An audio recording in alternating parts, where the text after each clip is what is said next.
Wherever you go, whatever you do, throw a little at it. Omax, Vest and Briefs. தாவேக அமைச்சர்களின் ஆய்வுகள் அனைத்தும் வெறும் கண் துடைப்பாகவே இருக்கின்றன என முன்னாள் சபாநாயகர் அப்பாவு குற்றம் சாட்டியுள்ளார். இதுகுறித்து திருநெல்வேலியில் செய்தியாளரிடம் அவர் பேசிய காட்சிகளை தற்போது பார்க்கலாம்.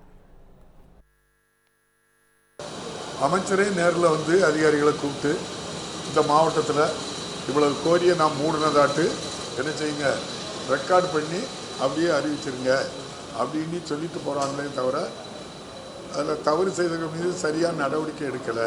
தேர்தலுக்கு முன்னால் நடவடிக்கை ஒரு வார்த்தை, பின்னால் ஒரு வார்த்தையாக இருக்குது. அது நீங்கள் சொன்னதான் உண்மை. அதாவது யாரால் முடியலையோ அவங்க என்ன செய்வாங்க, யார் மேலேயாவது பழி போடுவாங்க. இன்னைக்கு காவல்துறை அவருடைய கையில் இருக்குது, உள்துறை அவருடைய கையில் இருக்குது.